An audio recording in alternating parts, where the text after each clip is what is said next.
one of the best investors of all time, and certainly the best investor in public financial services stock. And maybe, Bill, you could talk a little bit about your own way that you came to Bitcoin, and maybe talk a little bit about network effects. Sure. Well, first, I caught Tim earlier. He had his Bitcoin tie on, so I decided to wear my Bitcoin hat to show my street cred and Bitcoin maximalism. Yeah, so just as with Pete, I came to Bitcoin via Wences. I met Wences, I think it was 2013, maybe latest 2014. I think it was 2013 out at Sun Valley at the annual conference that Allen Company has, which brings together people from tech people, Silicon Valley entrepreneurs, government officials, and people from sports and Hollywood. And Wences gave a talk similar to what he said today, but a longer talk explaining Bitcoin. And I was interested enough in it, and he and I hadn't had lunch, and we chatted about this, and I was interested enough in it to sponsor a conference at the Santa Fe Institute, where I was chairman at the time. And as you may or may not know, the Santa Fe Institute is a scientific research organization that is involved in complex systems theory. And so we did a conference that had a similar name to our panel. It was called Money, Past, Present, and Future. And I invited Wences to give a talk at that. And it brought together, SFI, by the way, was founded by a variety of scientists, including 3 Nobel Prize winners, Ken Arrow in economics, and Murray Gell-Mann in physics, and Phil Anderson in physics. But we brought together a group of economists, cryptographers, mathematicians, historians, sociologists, archaeologists, physicists, and then, business people, investors, entrepreneurs, to just look at the history of money and how it evolved, what had happened, and how different disciplines thought of it. And then, and so it was a very synoptic view of things. And it became clear to me at the time that I think we had the same reaction at this group, which is roughly a year after the Sun Valley conference, that I saw at Sun Valley, and I would venture to say it's the same today. So there were probably 350 people at Sun Valley when Wences gave his talk. And I would guess that of that 350 people, if you surveyed them, and these are, very, very prominent, Bill Gates is always there, Warren Buffett. If you surveyed these people today, call it 6-7 years after that talk, and observing what's happened with Bitcoin, I bet you wouldn't find 5% of them that own Bitcoin. And the same thing with the folks at Santa Fe, very, very smart people. I would guess maybe it's 10% of that.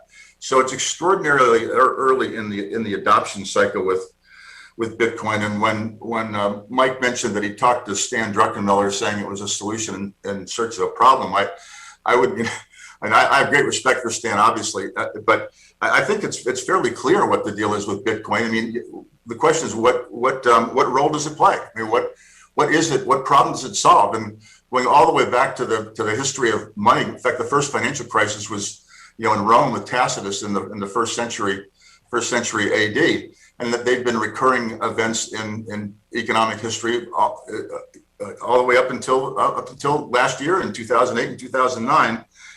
And the problem it solves is how do you safeguard a portion of your assets from the vagaries of the financial system, and especially a system which is monopolized by governments. And those monopolies have a way of behaving in ways that are in their own personal interest, and not necessarily, as Wences demonstrated, in the interest of the citizens. And so I think that's the problem that Bitcoin solves. It's complete, it's what it is. It's a decentralized, peer-to-peer, permissionless, unhackable, permanent record of various transactions. And it's the only economic unit that I'm aware of that is both infinitely divisible and instantly transportable, where the supply is completely independent of the demand.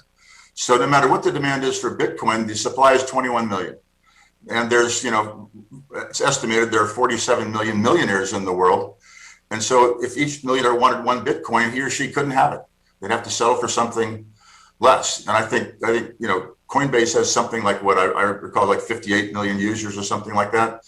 And so there's billions of smartphones out there, all of which can send and transmit Bitcoin. So Friedrich Hayek wrote a monograph called The Denationalization of Money, where he argued that that money being monopolized has a similar problems with whether it be violence being monopolized by governments or education being monopolized, or that there are things that the private sector can do that the governments can't do or won't do. And he argued for basically denationalizing money and having all kinds of money. And I think somebody earlier mentioned that we did have a period before the Civil War where that was the case.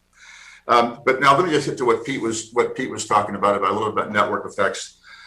So Bitcoin basically is a global computer network. That's what it is, and the computer network is set up to validate transactions and to keep a record of those transactions, and it's paid by generating about 900 Bitcoin a day. And what I found so interesting about this network is that it's following the same adoption cycle that all of the great technological innovations have had. And when I bought the Bitcoin, which I followed Wences's view, and I put 1% of my liquid net worth in it, and I think my average cost was around $300. Estoy en una conferencia con 3,000 personas. What's that? Sorry. But I was referred to for a long time as a Bitcoin bull, and I'd correct that and say, I'm not a Bitcoin bull, I'm a Bitcoin observer. I'm just observing what it's doing. And what I could afford to lose, anybody can afford to lose 1 or even 2% of their net worth. But there's asymmetric risk reward here. And so I was an observer up until probably a year and a half ago. And then it's finally like, no, this is actually going to work. It's survived a lot of travails, and it's continuing to survive and thrive. And so if you go back and just go all the way back to look at the printing press, and then look at the steam engine, and then look at railroads, electricity, autos, computers, the internet, all of them follow a similar path. It's a path that, if you can read a book called The Diffusion of Innovation by Ev Rogers, a classic, or maybe make it more up to date, the Stanford economist, reformed Stanford economist, Brian Arthur, has 2 books, one of them called Increasing Returns and Path Dependence in the Economy, and the other called The Nature of Technology.